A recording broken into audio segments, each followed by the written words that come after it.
Hi everyone, this is Dr. Michele Alignay, your family psychologist. Welcome to Coffee Break with Dr. Michele. I'm going to have conversations with you about family life, relationships, and faith, and I hope you join our conversations here at this YouTube channel. Good morning, friends. Happy Tuesday. It's another wonderful morning. Welcome to Coffee Break. This is Dr. Michele Alignay, and I'm greeting you from my home to your home ng magandang umaga. So please join me this morning. We're going to talk about some things that are really exciting, really good for every one of us. And then, good morning, Sister Lelaine. It's you who first popped up here. Good morning, friends. Join me for this session of Coffee Break because I would like to speak about something na have been happening to us, but I would like us to check where we are. Good morning, Ara. Good morning, CA. Good morning, Miss Ami. Oh, we're all early this Tuesday morning. So, it's another morning. There's the chickens in my neighbor. I hope you bear with that noise because I'm not so in control of that. But I still would like us to keep talking. I would like us to keep conversing. And I would like us to know how can we renew ourselves? That's my topic. Last week I'm looking, ano bang topic ko this week? And then it's I pray for inspiration, a lot of inspiration to come to me. And then one of the topic that I've seen while I'm writing some things is that, wait, I want us to help each other renew how we do things. Alam niyo kung bakit?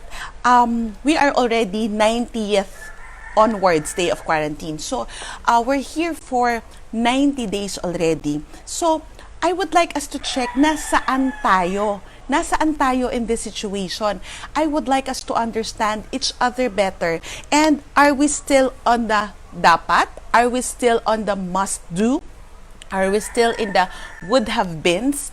Are we still in the ifs and buts in our lives? So, friends, yan yung gusto kong i-revisit natin because as you see, some things in the pre-pandemic, in my previous talks, in most of the talks, I always put this reference. Some things in the pre-pandemic might not be happening, might not be purposeful, might not be applicable at this present time. And I know you would agree with me. So friends, I would like to ask you first, since nandito na kayo, ano yung mga bagay na hindi mo akalain mabubuhay ka? Diba, una akala natin 15 days lockdown, okay lang yan. Pero now that we are hitting the 90th onwards day mark, ano yung mga bagay na akala natin hindi tayo mabubuhay, but all along, wow, I've survived. Kaya ko pala.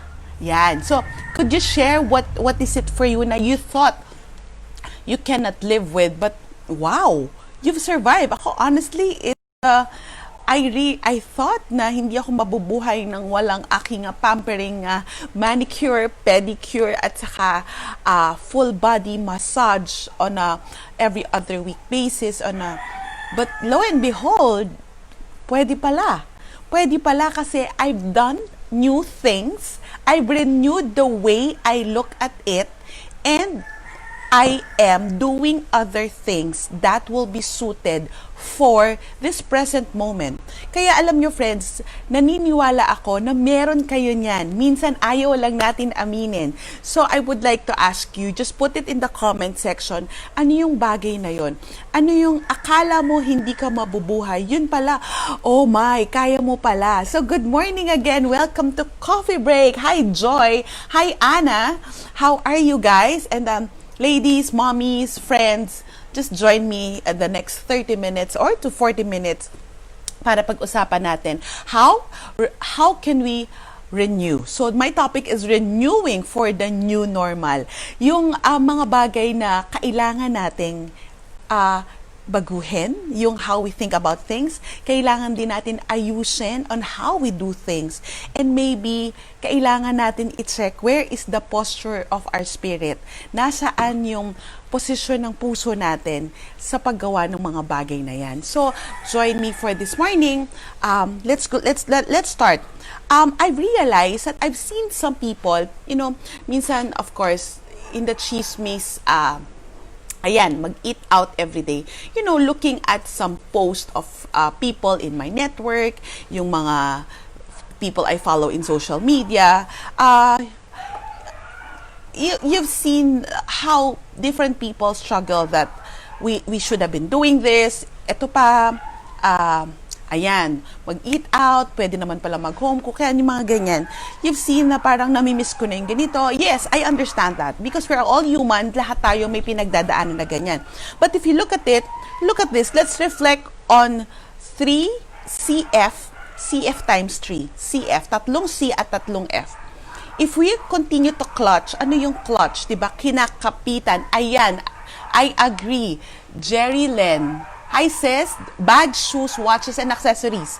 Correct. Ako bag, shoes, and importante sa akin yung watch, importante sa akin yung accessory. Kasi ginagamit ko ngayon.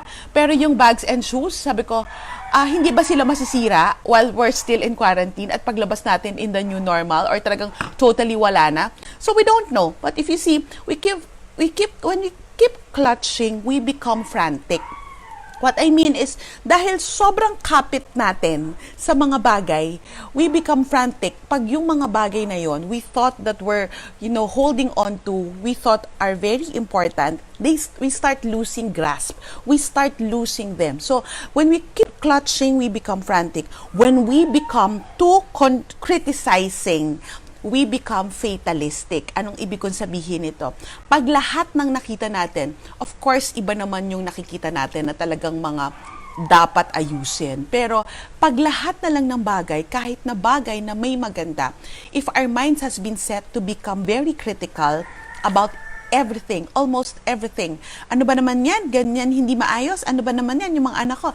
Ayan. So, there. If we keep criticizing, we become fatalistic kasi feeling natin, nobody would compete with us. Nobody can do it better. And we become fatalistic na, for example, chores with our kids, chores with a lot of, with the people around you, around us. So, nahihirapan tayo to accept na ito yung standards nila because we try to, ang nakikita natin yung mga maliliit na mali. So, feeling natin, when we're going to entrust something, we become fatalistic, nako, papalpak na naman yan, nako, baka ganito na naman yung mangyari. So, there.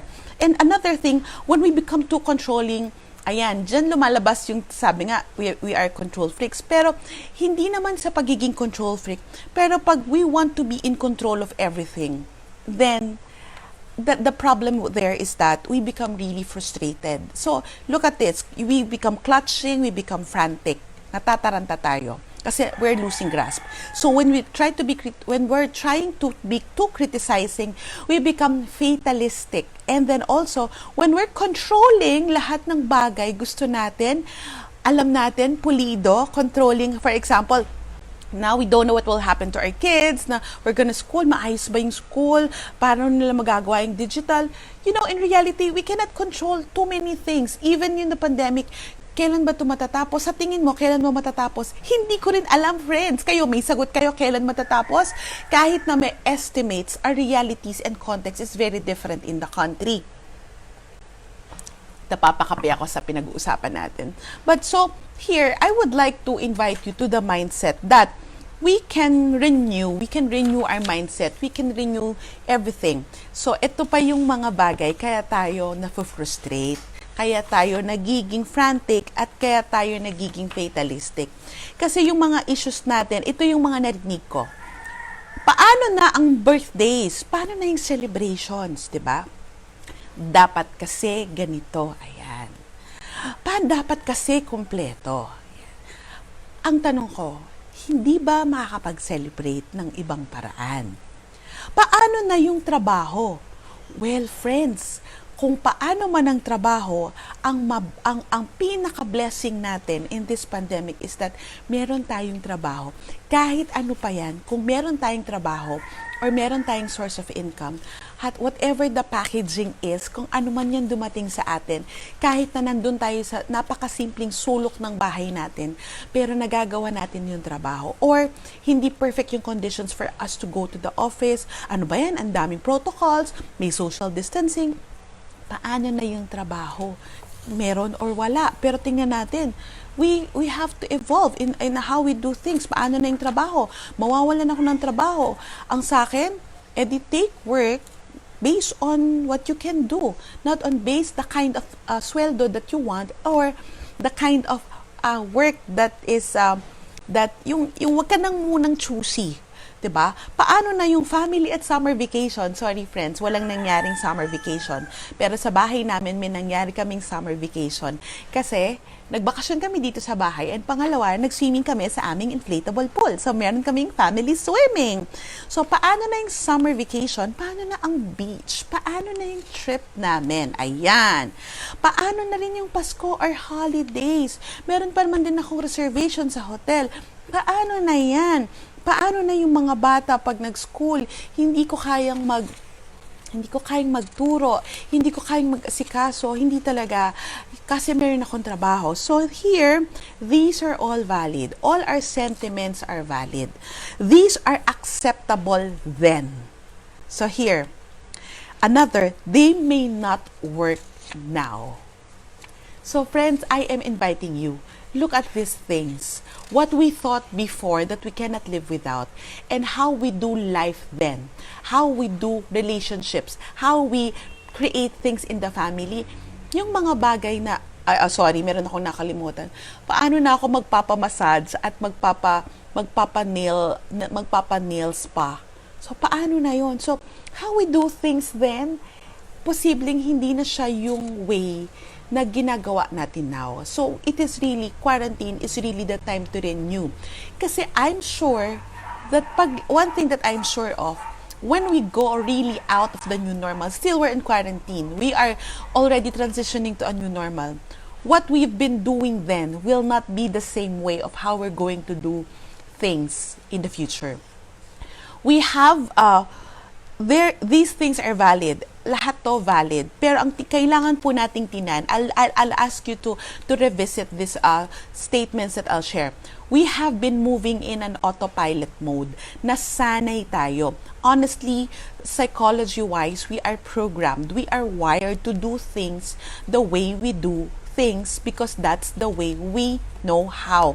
And that is very valid. But if you look at it, we are already in an autopilot. So, dapat pag ganito, may ganito. So, dapat pag ganito, may ganito. So, if you're doing this, the standard is this. So, sanay na tayo na, ayan siya, eto siya. So, autopilot. Hindi mo na kailangan pag-isipan ng lahat kasi parang it's running smoothly. So, there. Next is we have been doing one thing and another in the pursuit of what will make us happier, bigger, or greater. We have been doing one thing and another, padagdag ng padagdag in the pursuit of happiness, and even in the pursuit of greatness. Kailangan ko itong gawa talaga. I'm really so happy doing this now. Kailangan mas maganda. And also, we have been running on gaining, adding, and accumulating. Let's be honest, ladies, ilang bags ang ginagamit nyo ngayon? At ilang sapatos lang ang functional sa inyo. Ako, I'll admit, I have 2 slip-ons that I've been using, one for the house and one for outside. And I have 1 bag that I am just using for the past 3 months. Yun ngang 2 months, natulog pa yung bag ko eh. Pero itong last month, nagamit ko na siya because hindi siya bumababa ng kotse. Nilalagay ko siya sa kotse dahil meron din akong outside bag. Outside, hindi nga lang purse. Yung tipong slip-on lang para hindi na maraming inaayos. So, we have been running on gaining and adding and accumulating. But this pandemic season, it's really a season to look into this, which one is really needed. We operate also, another principle that I would like you to okay lang ba friends, that I'll be a little blunt on some things. Is it okay with you that let's do a confrontation or carefrontation? Is it okay, friends, if we do that? Okay, are you still here? So here, we have been operating on a superlative mode. For example, ang bongga ng birthday mo last year, dapat mas bongga this year. Yung party ng anak ko, ganyan, next year gagandahan ko pa. Yung bakasyon namin, ganito. Next year, dapat dun sa mas maganda. Yan. And another one is that, parang ang dami mo nang na-achieve, hindi na dapat bumaba yung standard. So, we are operating in the superlative, pinaka. And the brutal truths are, I'll share with you brutal truths that I realize. We become too overboard. We have become too overboard. Parang, sorry, I have to use this word. I think yung mga ka-age ko, naiintindihan tong word na to. Friends, sabihin nyo, overboard in English, OA in Tagalog, or OA in our lingo. What's OA? Hindi maintindihan yan ng mga Gen Zs at ng mga bata. What's OA, friends? So kung kaedad ko kayo, alam niyo yung word na yan, OA. So what's OA? We've become overboard. We've become OA. Sagutin niyo yung OA. Diba? Parang kailangan ba talagang gastusan yan? Para sa isang araw, para sa ilang oras, kailangan mo talagang dyan mag-invest ng pera? Investment ba talaga? Jerilyn, we need a much-needed slap from time to time. Yes, Yeng, sabi ko sa'yo, Yeng love you. Ka-age ka talaga kita, di ba, Yeng? So, really, Yeng, overacting. Yes, overacting, pero in all honesty, overacting is yung OA yung actions, pero tayo nagiging OA yung diskarte, OA yung decision, yung hindi naman talaga kailangan, nagiging need. We create the need for things. Thank you, Anna. Thank you, Yeng. Ayan, alam ko, mga kaedad ko kayo pag sinagot nyo kung ano ibig sabihin. So that's overboard. We also become, let's admit it, we like the convenience that life has brought us. Gumaan yung buhay natin. Naging mas maayos. We'd love the convenience of life. We've loved the convenience of we have the finances, and so we would do it. We love also the convenience that ano pa yung mga maidudulot na hindi ka na masyadong gagalaw, ito na lang, babayaran mo na lang, and then it's really, really important. And the hardest truth is that kahit na ngayon pandemic at nagtitipid na at dapat magtipid, many of us, we cannot adjust our lifestyle. Why? Because it has been inconvenient for us. Our lifestyle then has become so convenient for us that to the point that everything becomes overboard. We become OA or overboard with many things. So, konektado yan. And the hard truth now is that we cannot adjust our lifestyle. For example, akala ko ba you don't have the finances, you don't have the work, you don't have a business now. But why is it that you keep spending on food? Why is it that you keep, hindi mo maibaba yung standards mo na magtiis muna sa electric fan because you need an air condition? Diba? Bakit hindi mo ma-adjust na kailangan mo nang ito yung food mo at naghahanap ka lagi ng grander things, ng favorite mong drink, ng favorite mong dessert, simply because na nakakaawa naman ako nasa bahay. Isn't it? Things have become too convenient. We have become overboard or over OA with so many things. That's why it's hard for us to adjust our lifestyle. Friends, alam nyo, kung we're really sincere on what we want to do, I'll be honest with you, ang treat ko sa sarili ko ay really monthly foot spa, nail spa, and then shopping. And then totally, these are cut. Natanggal talaga sila. Pero, nung Sunday, nag-shopping ako sa Daiso. Pero hindi yun pansarili. It's for the stuff sa bahay. Pero the thing is, kaya ko palang 3 buwan na wala. May shopping na konti sa Lazada. But when you shop online, the thing is, you're gonna put 10 items, nice to look at. But when you check out, isa lang pala yung kailangan mo. So there, nasala. And I would like to ask you, ano yung bagay na akala mo talaga dati, ang OA mo na, come on, let's be honest. What is that something before na ang OA mo na, that it's creating you a lifestyle na really quote-unquote a lifestyle. You have that style na parang hindi mo maibaba yung standard mo. Pero ngayon, you know that you have to make do. Halimbawa dun sa iba, I need to cook, dapat ito yung brand. Ngayon, ang hirap maghanap ng supply. So, were you able to adjust? Yung hindi ko makain ng ganitong bagay, pero ngayon, ito lang yung resources ng food. So, ito na lang kakainin mo. What is it that you were able to? Friends, ano yung na-adjust mo? ano yung must do or must have mo. I am actually proud of myself kasi good thing that I know how to do my nails kasi dati talagang sabi ko ito talaga yung treat ko sa sarili ko, gagastusan ko talaga tong self-care at pampering na to because I'm tired, because I'm doing work, pero honestly pwede naman palang wala, and I'm doing it for myself. And well, who's gonna look at my toenails if it's not painted anyway? Wala na, hindi naman ako lumalabas ng bahay. And pag nag-coffee break ako, hindi nyo naman nalalabas. Nakikita yung kuko ko. So here, where we are here, so what are the areas in our life that we need to renew how we look at it and how to do it? One is how do we do work?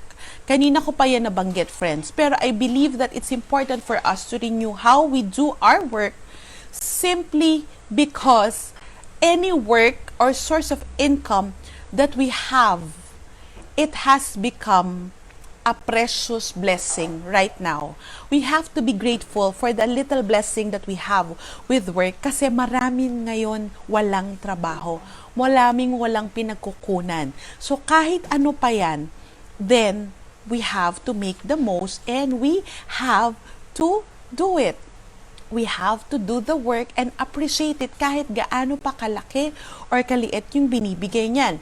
Another thing that we need to, and also how we do work. So dati you treasure your time in the office, now nasa bahay.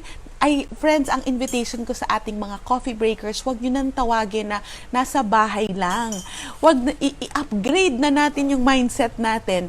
You've been here at home for more than 90 days, 24/7. Let's upgrade how we look at things. We are not nasa bahay lang, we're nasa bahay.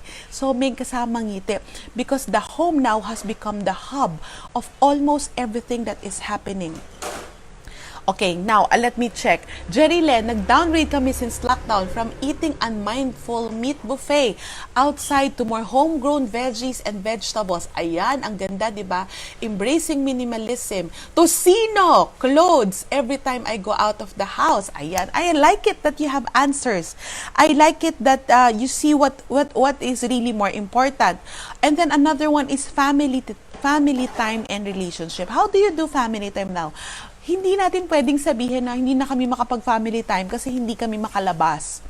Family time is just not in the mall. Family time is just not when you're together eating at your favorite restaurant. Family time can be just the simple meal either you home cook or delivered here at home because family time is really all about home. And I like it that while we are here on the challenge for us, friends, even if we're on lockdown, even if we are at home, it doesn't mean that we're becoming closer to our family. It doesn't mean that we are being closer to our kids because minsan hindi. Minsan we are so busy. Kaya I have to check myself here also kung masyado ba akong nagiging busy para sa mga anak ko. So, we have to check that also. How are we really connecting in the family? And then another thing, the home. Yung sinasabi ko, we have to revisit our mindset about the house na nasa bahay lang, nasa bahay tayo. Yan, I need you to have that. Can you all say, we are at home with a smile? Can you all type that? We are at home. We don't say anymore, nasa bahay lang. No, it's not bahay lang. Now, the bahay needs to be upgraded.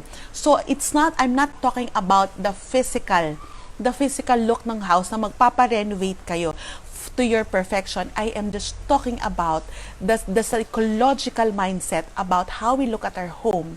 Not just a place for rest or at the end of the day we go back home. No, now it's the place for everything. Work, family time, and learning, and almost everything.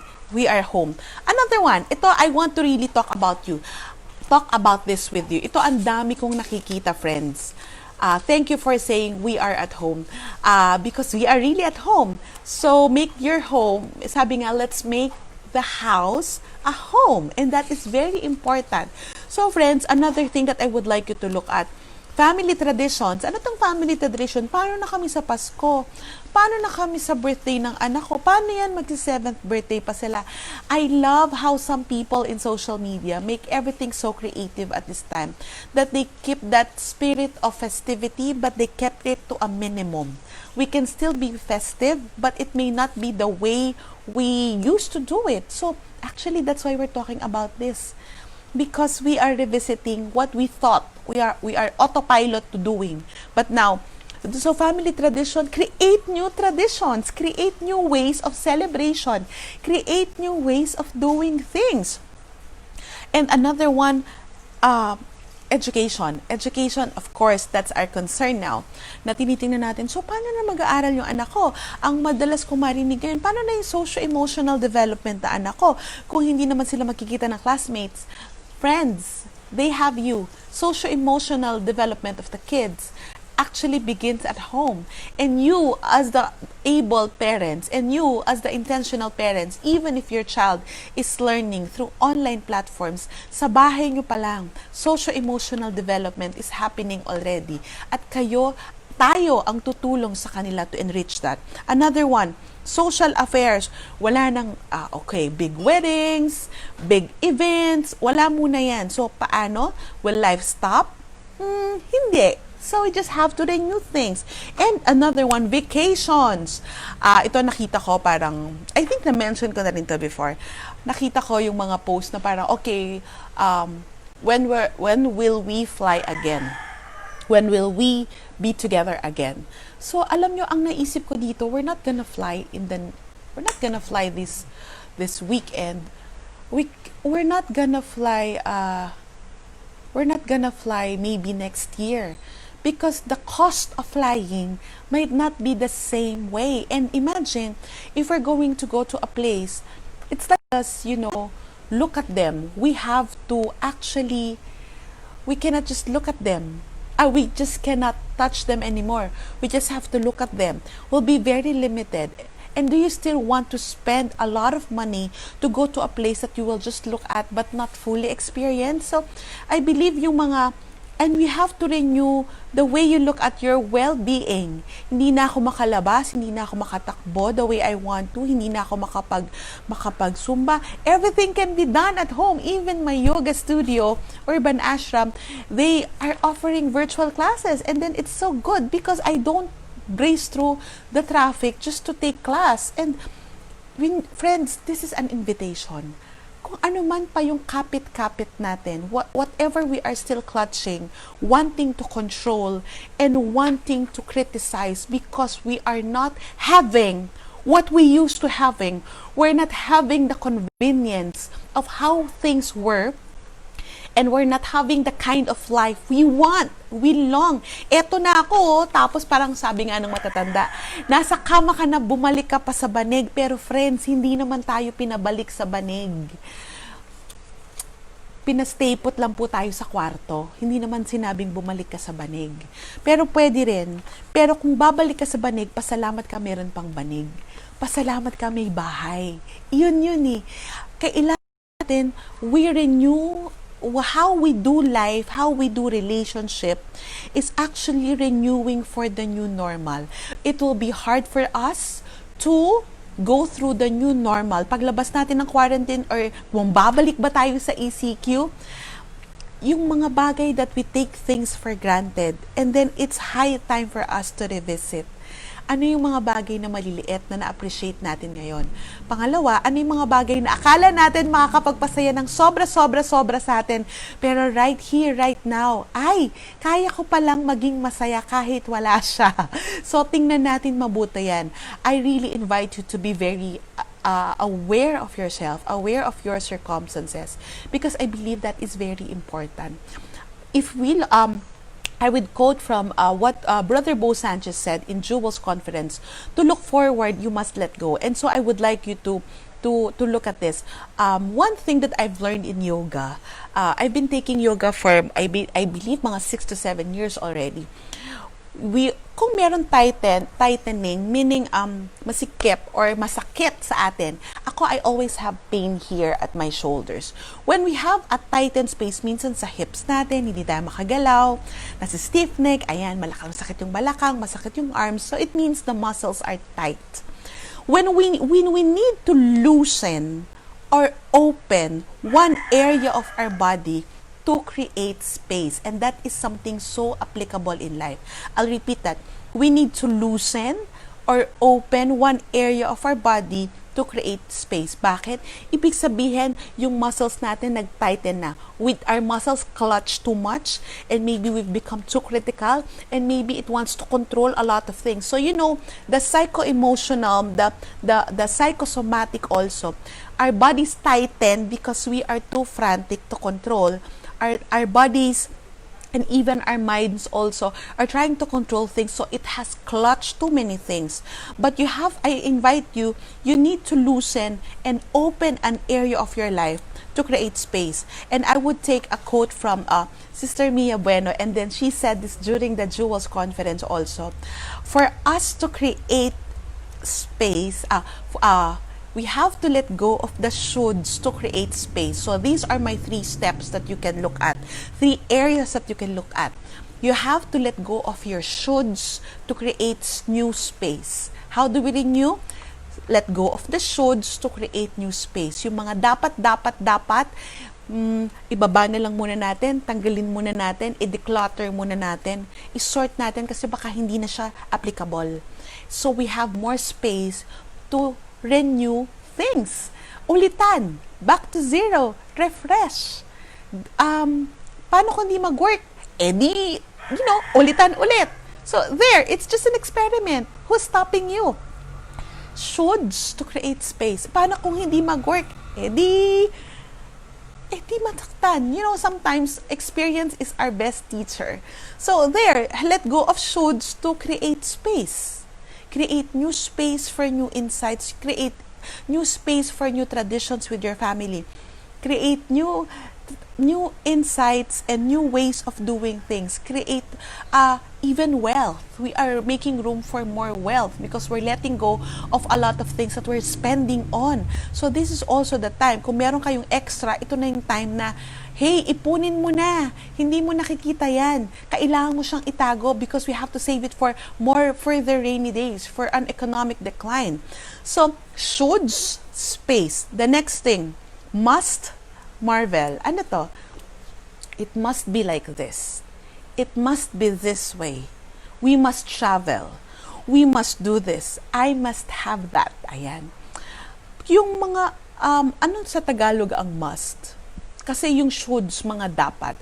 Anyway, yung mga must natin, it's an invitation for us to marvel. When we marvel, we have this, we're marveling at God's creation. When we marvel, there is awe and wonder.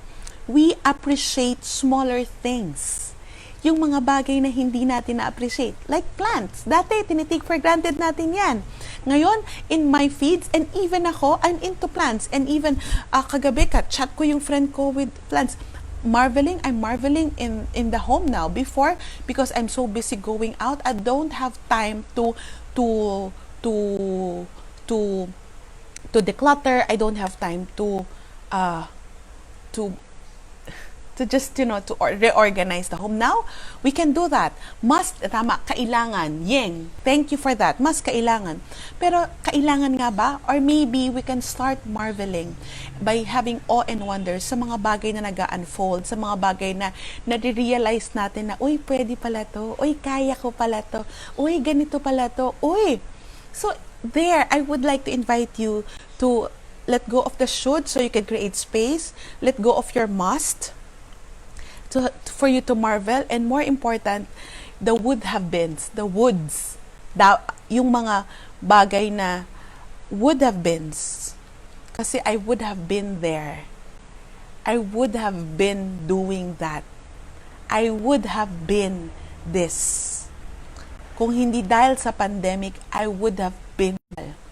So, here, if we have woulds, kung aalisin muna natin yung woulds, isn't it that it will allow us to create inner wisdom? Another W is wisdom. Bakit? The woods, if you look at it, the would have beens, it's also living in the future. It's always living in the past. But the wisdom doesn't work that way. Wisdom live and would have been is living in the life outside you. But wisdom is using your inner knowing. You know that wisdom is a gift of the Holy Spirit. So kung ang dami nating shoulds, ang dami nating must, ang dami nating would have beens, we cannot realize that inner wisdom that we are invited to have. Is it good for us to pray for inner wisdom? Why? Because life gives us always, we have so many tools, we have so many resources here when we go online. But in reality, even the ones that I am saying, hindi ito sure full proof na applicable sa lahat sa atin. Kasi we need that our own inner wisdom to see what will work and suit best our lives. That inner wisdom is an inward invitation to look inside. Because if we live in the shoulds, the must, the would have beens, we're living on the outside. But you see, you create space, meaning that space, psychological space, their spiritual space in our life. Di ba nagkaroon tayo ng more room to grow in our spiritual life? Di ba we have more time to pray? We have more time to exercise? We have more time to cook? Because that created space. We marvel at the small things. We appreciate plants. We appreciate the home. Ako, I'm marveling on how my kids are growing and I'm seeing it right here, right now. Araw-araw ko silang niyayakap, hinahalikan. Even though that we're busy, even though they're doing other things, but there are in the evenings, we just, cuddle with each other, chit-chat with each other. And that is marveling in the more important things. And lastly, wisdom. I really invite you, wisdom, hindi nyo yan mabibili sa labas. Wisdom, if you keep looking at the outside, it will never happen. Wisdom is an inward process. It's really a process of the Holy Spirit that we need to really pray for. Because that's how it is. Renewing for the new normal, we can only renew if we have built that space, we have that new marvel, and we have wisdom to start again. And how?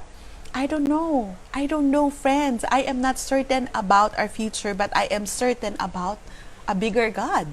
That kahit na napakaraming hindi magandang nangyayari sa labas, kahit na ayokong manood ng news, honestly, but I believe in the power that the Lord has brought us here on our 90th day. So, He will still bring us. Wala naman, Romans 8:28, all things work together for good for those who love the Lord. And, you know that the verse before that, that's my reading yesterday, and I'll just end with that. It's Romans 8:26. The Spirit also helps in our weakness. For we do not know what we should pray for as we ought, but the Holy Spirit makes intercession for us with groaning which we cannot utter. Ibig sabihin, yung mga bagay na hindi natin mapagdasal o ma-explain, that inner knowing, if we call on the Spirit, He will help us intercede, because all things will work out for those who love God and are called according to His purpose. And you know, this pandemic, this quarantine, it is filtering us. This pandemic, it is resetting us. Wag na tayong OA. Wag na natin laging superlative. Friends, we need to adjust our life, our lifestyle. Yung mga nakagawian dati, erase. Hindi natin kayang tanggalin lahat, pero sana we know what truly matters now. And I would end with a quote from my book, The Beauty of 40. I said there, if we have matured and fully become the persons we are meant to be this season, then we set the stage for greater things to happen further down our adulthood and aging years. If we have matured and fully become the persons we are meant to be this season, then we set the stage for greater things to happen further down our adulthood and aging years. Friends, I'm talking about midlife in my book. But you see, it's very applicable to us here in quarantine.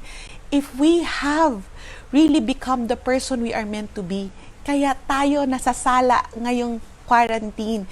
This pandemic, I know it has a bigger purpose. Let's make let's make it a purposeful pandemic, because this time will not go back. This time we hope it will not happen again. But what I hope is that this time we can be a better person. We can be a more purposeful person. We can have a more purposeful life, so that we don't need too much. We just need to be connected to the God who we believe in and the purpose He has set for us, pandemic and onwards. Friends, ang lalim. Akala ko wala akong ma-share. Pero we have to renew for the new normal. And it starts with looking at the purpose of this pandemic. Join me again next Thursday for another session of Coffee Break. And also, I will launch soon my program, Digital Families 2.0. That is to help equip parents. It's going to be an exclusive online session. I'll watch out for more details for parents here who are raising our kids in this pandemic and in the digital age. So I hope you join me again next Thursday for another session of Coffee Break. This is Dr. Michele Alignay. I hope that you have a bigger purpose in this pandemic and onwards. God bless you all.